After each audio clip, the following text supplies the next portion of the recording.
Hi Claire, thank you for joining me today as part of our Women Who Make It Happen series. Would you like to just introduce yourself, tell me a little bit about you? Yes, so I'm Claire Pratt. I'm currently the MLRO and Head of Financial Crime Risk at Gen H, which is a new innovative mortgage business which is trying to make home ownership much easier for people, easier, fairer, and trying to fix a broken mortgage system. Prior to that, I've worked in many different roles within the finance industry. I've got probably 25 years in finance through various roles, and most recently in quite a few fintech startup roles, usually with a sort of mission that's close to my heart. So some really interesting roles, but financial crime, I've found my place, to be fair, as the MLRO. It's something I absolutely love. Very good. And how did you get into financial crime? So, well, a very roundabout way, actually. My background was very much operational. So my history of my career, I started out in a call centre many years ago. I'd come from quite a poor socio-economic background and never really thought about having a career, just wanted to get a job, and worked in bars and worked in retail and eventually ended up in a call centre. And just really progressed from there. So I really found my place, I think, dealing with people in financial difficulties, dealing with vulnerabilities, and really feeling like I was making a difference to people's lives. And that sort of set me on my way in finance, which doesn't sound like the most heartwarming place to work, but actually finance is so intrinsic in people's quality of life. If they are we all know that people who are in debt, they suffer from depression, they have a really poor quality of life. And so being able to help people get on top of things and really feel like they'd had a meaningful conversation.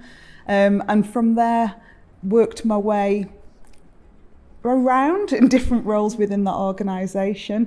And this being a Women in Leadership series, it was women that basically taught me the right direction. I was going to ask about role models. We'll come on to that, but yes. Yeah. But it was more opportunity. So because I'd never, again, when you come from generational poverty and you come from people who nobody has a career around you, then you don't really aspire to anything. I had no ambition to ever aspire. Never really entered my head that was a possibility, but it was always women that saw something in me, saw an opportunity in me and pushed me forward and said, have you thought about going here? Have you thought about this? I've got this really great job that I think you'll be great at.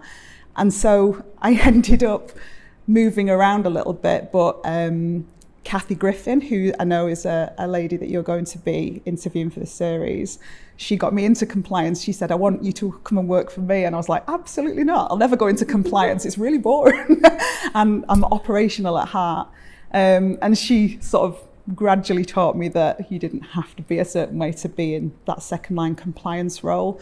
But I think there's probably an element of my personality as well. I'm very curious and very interested in things, and I also love detective fiction, and I love a bit of Agatha Christie. Exactly, it's almost like this meeting of the minds of all these different elements of things that I really enjoy, being really curious, being really interested, also being really invested in people's lives and knowing that financial crime can devastate people, can devastate society. And then also being very nosy also helps. So financial crime, it's just like the stars aligned. And that's why I ended up here.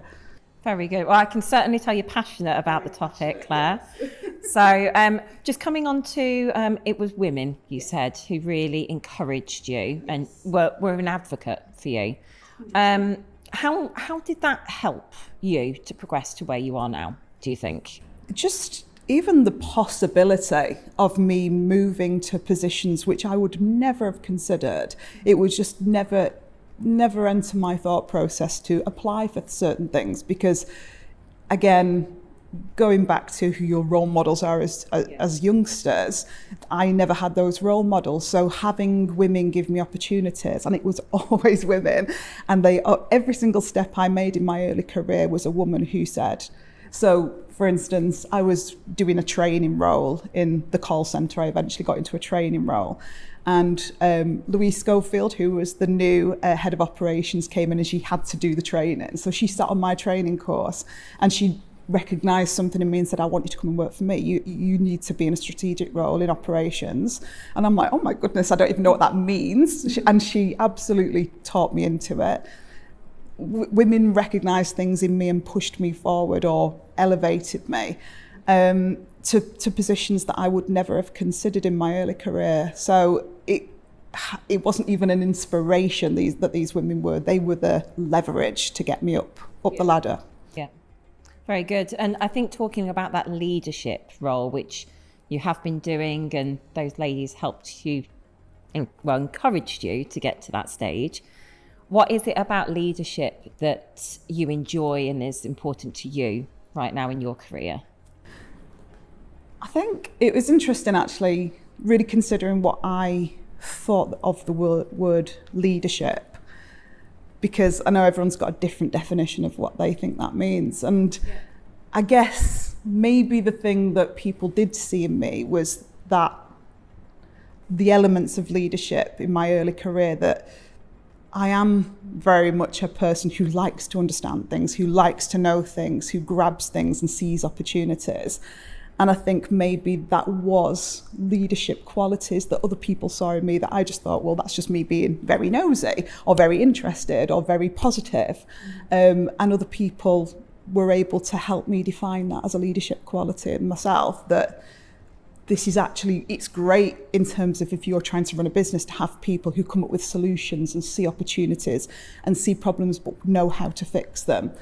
But also it's great to have people that lead from the front in that, with that mindset, because you can bring people along on that journey. So rather than accepting that this is the way we've always done it, so this is why we will keep doing it this way, to have someone that comes in and goes, but why? Why do we do it that way? Have you ever thought about, let's try and work out a way of doing this better? And that's what I did in my early career, which probably elevated me to the position I'm in now. But when you sit on an exco or you sit in a senior leadership meeting, that same mentality, that same leadership qualities of being able to say, I've seen something that we're doing, I think we could do it better. Here's how we could do it better. So in my early career, that was the minutiae of the operation. It was like the system that we're using has this button that doesn't work properly. Why don't we fix that? Yeah. Whereas you just transpose that same mentality into the boardroom and say, we've got this entire structure that isn't working correctly, but there are ways of fixing this. So it's the same quality, it's just different application. Yep, no, that makes sense. And how would you class your leadership style? What would you say that's like? I asked my husband yesterday, because I'm like, do I have a style? He was like, absolutely, you lead from the front. And I was like, oh, that's interesting. And he was more articulate about my leadership style, because I just didn't really think I had a style. But it made me reflect slightly and say, yeah, I am very positive, and I'm very hopefully motivating to people around me. I'm very sort of throw yourself in, which isn't to everyone's taste. And I think over time I've accepted that different styles bring different things to the table. You do need your reflectors, you do need your people who are a bit more analytical and a little more, they want the detail. And I like to surround myself by different styles of people, because again, diversity of thought is everything. It's easy to surround myself by people who are like me and really upbeat, and yeah, we'll all run off and do things, but we'll never finish anything. And we'll never really explain why we've done it, and we'll certainly never write a big long process of how that's been done. We'll just be happily skipping along. And you need to surround yourself by this team of people. But my leadership style is this hopefully very lead from the front, lead the charge, bring people along on that journey, but also make sure that there's a whole cohort of people around you that are really capable and able. And I think going back to what I said earlier around women who lifted me up, paying that forward, giving people opportunities, seeing talent and raising those people up. Yeah. Yeah. Well, your passion certainly comes across, and I can see the positivity shining through. So I'm not surprised you've got people like really buying into you and looking at you as inspirational, aspirational. So you've mentioned about diversity a little bit. If I just touch on that, so clearly women were an advocate of you to get to where you are today. When it comes to diversity, D&I generally, what changes maybe have you seen within your career, like a shift in mentality or a shift in adoption of D&I? Because you've come from operational into compliance into fin crime, and you're now with Generation Home. So what has that looked like for you? I think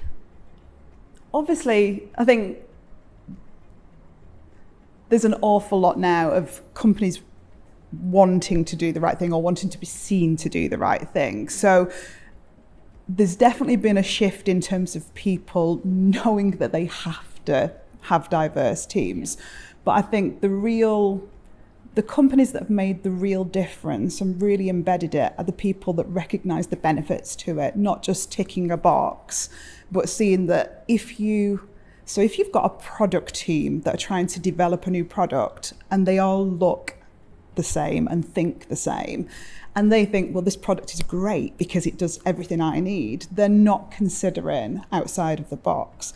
And having a diverse team means your product is a diverse product, and you've maybe got, without sounding cynical, you've maybe got a product then that could smash the market, absolutely smash it, because it gives people this cohort of people that have never been serviced before. If all of a sudden they're considered, it's a whole new target market that you could be aiming your product at. So, for instance, when I worked in financial crime, I was establishing financial crime controls for a payment card. And we established, I'm sure everybody's done it, biometric checks. Yeah. You put your face up to a screen, you take a photo of your passport, and great, people love to self-serve. Nobody wants to speak to someone on the phone. Nobody wants to go into a branch of a bank and take a passport in. It's absolutely great. And then I got contacted by a customer who said, I'm really upset that I can't use your product because I've got cerebral palsy and I can't onboard. And every time I try, I'm rejected. And I was like, wow, I'd never considered that. I had never, ever. And that's lack of diversity. If you don't consider, if I'm an able-bodied person, I hadn't considered certain disabilities. And it opened all of our eyes to this, what else are we missing? What other people wouldn't contact us and say, I'm really disappointed, and just went away without being serviced. They contacted you to make you aware. How was that rectified then? How was that remedied? Again, everyone loves self-service. I love self-service. I don't like speaking to people generally. But what we did was say, right, there has to be a not happy path version of the onboarding flow here. There has to be 95% of people want that onboarding flow. We have to allow the 5% of people who don't meet the criteria because of something that's intrinsically not their fault. It's absolutely something that we hadn't considered. So if you've got a trans person whose ID document doesn't reflect their new identity, how are we going to overcome that? If you've got a person who has a disability that makes that flow of onboarding not be able to do that, how are we going to overcome that? And it's literally me reaching out to that person and saying, right, how can we get you on board? I have to make sure from an MLRO perspective that I'm comfortable that person isn't, a fraudster trying to get on board without showing an ID document. But we all have a digital identity now. It's very easy to go onto social media and check people out and make sure that actually I can see from this person's life online that they are genuine. And as an MLRO, I can accept that risk that this person hasn't followed the happy path of onboarding, but we're still able to service them. And how can then we make not just that onboarding, but then their use of our product, how can we make that so that it's workable for people who have differences. Yeah, it's really interesting. I think it's the whole holistic overview of D&I generally, and taking into account those things that perhaps weren't thought of initially. And I think that's why you've mentioned it. I completely agree, even in my field, having different backgrounds, different opinions, different voices, not just from a gender perspective, but other diversity. It makes diverse teams make diverse thought. If you have everyone in a boardroom who looks exactly the same, they think the same, and they'll vote the same, and they'll act the same, and then you hit the same problems. Having somebody else who just has a slightly different viewpoint, a different world view to you, is so valuable, because if you are in a customer facing or a customer service, a customer product environment, then there's a lot of your customers that will think like that too. So it's just about that thinking outside the box, and having a diverse team. You don't need to constantly think outside the box. You can ask people around you. You can get their input into the problem solving stages. Yeah. And may I ask, if we just take it back to like earlier in your career, when you took on more of the operational roles, and now you're in financial crime, more in, I won't say traditional, but it's a fintech in Generation Home and then Target prior. Yes. Have there been any situations for you in your career whereby you felt it were more dominated on a gender scale, and what might that have impacted you in your career? Yeah, I don't think there's a woman who hasn't had some kind of issue where they've been made the note taker, or asked to get the coffee, or had some kind of issue with gender disparity. I think for me, most of my issues probably came from myself. So I was brought up in quite a patriarchal home where women, I was told as a young girl not to be bossy, not to strive too much, to be kind and to be nice, and all those really sort of like old gender aspirational things that our parents tried to put on us. And so I think an awful lot of my issues with gender were self-imposed. I was brought up almost to see women as competition, and to look at people's appearance, look at women's appearance, and be very critical of that. And it's almost hardwired into you as if you're brought up like that as a child. I remember the only time my mum ever got slightly political was when women were ordained into the priesthood, and she wanted me as a child to write to the bishop to say I didn't agree with it. And my mum would say things like, well, women have periods, and how can there be a good priest? Because they'd probably just say, if you came to them with a problem, that I've got a worse problem than you, and try to sort of bet it. Yeah, it was crazy. And sort of being brought up in that environment where you're just taught that women are carers and mothers and should just, keep house, and the men are the people that go out, then I think an awful lot of my things that were imposed on me were imposed by myself. And that's taken quite a lot of many years of work to overcome, because if it's hardwired into your brain, and someone once told me this, that there's still this awful, and I hated myself for many years, because when I saw a woman, my instant reaction was to look her up and down in a very aesthetic way and make a judgment. Conscious versus unconscious bias. It's horrific. And I used to feel terrible about myself, thinking, who am I? Who am I, this real advocate of women and real advocate of like body positivity, that I am this person? And a friend of mine once said, it's not your first thought that you should worry about, it's your second. And that really struck me, that my second thought is to be appalled that that's how I think, and actually look at that woman, how amazing she is, how funny she is, how clever she is, how she holds the room.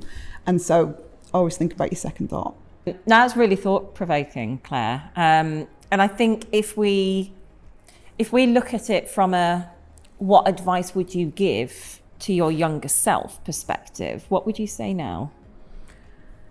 To my younger self, I would say, don't be worried about your difference. So if you're, again, coming into certain environments, when you're around that table and you've come from, you know, a poorer background where you weren't offered, you didn't have that privilege of opportunity and connection, and you've come from generational poverty, you've not got a formal education, there can be an awful lot of imposter syndrome that comes with that. And for years, I tried to watch other people and pretend, like try and emulate their actions and say, right, this is what, I need to behave like that. I need to behave like that. And I think I'd now say that my strength and the things that people have seen in me that have elevated me and my differences is that diversity, is the fact that I think slightly differently or act slightly differently.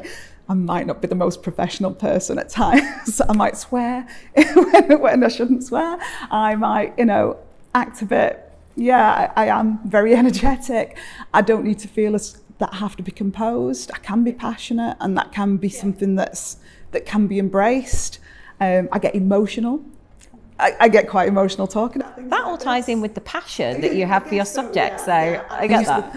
Read articles. How do you stop crying when you get if I get emotional, I'll cry at adverts on the TV. I get emotional a lot, and I used to think this is a terrible trait, and now it's, you know, my voice wobbles a lot, and I get tears in my eyes when I get passionate. And that's not necessarily a bad thing. That's something that I can bring to this table. There are lots of people around this table, and this is what I bring. And I think I tell my younger self that that's okay. Yeah. Well, with that, it comes with emotional intelligence, and it allows people to relate to you. It allows you to relate to them. So, you know, as a leader within your current company, I'm not surprised you've got people who really buy into you, as I said earlier. Just if we kind of look at maybe a finishing question, because this is a platform for us to celebrate you and your success in your career.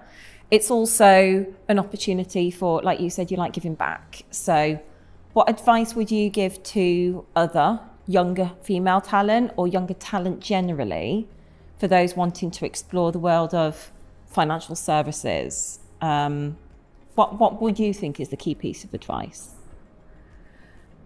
Again,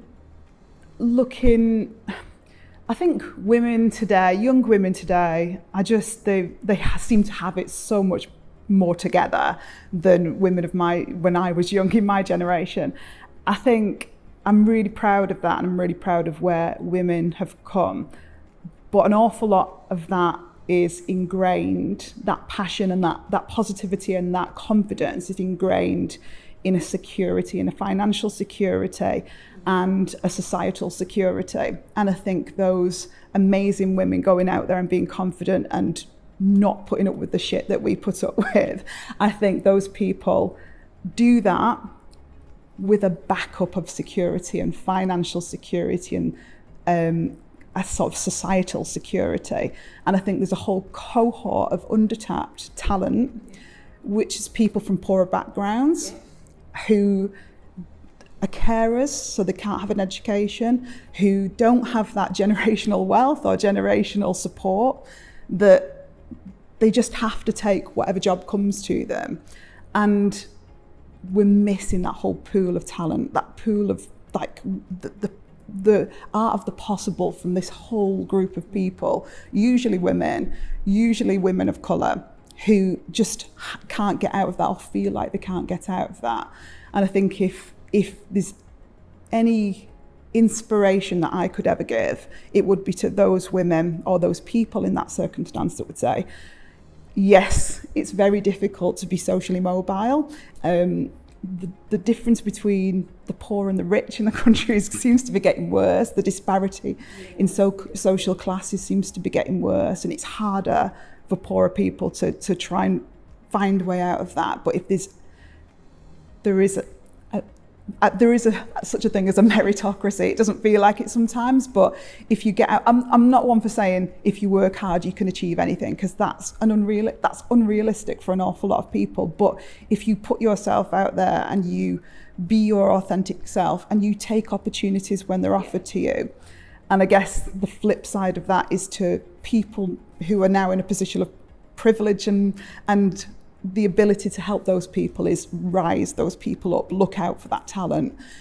use your hiring processes or your when you're advertising roles, think about how you can attract different people from different social statuses in life, because those people, there's a huge amount of talent out there that aren't shouted about their talent, that probably don't even know they have their talent. How can you get to that resource, and how can you lift those people up? Yeah, that's really interesting. I mean, we, as part of Mawson's group now as well, they do an awful lot of giving back, and they go into universities or schools and look at promoting STEM subjects. So it's something that we can take into that. But I mean, this whole series is about giving you and us a platform for younger females, younger talent generally, to listen and hopefully be inspired by your story. So thank you for sharing.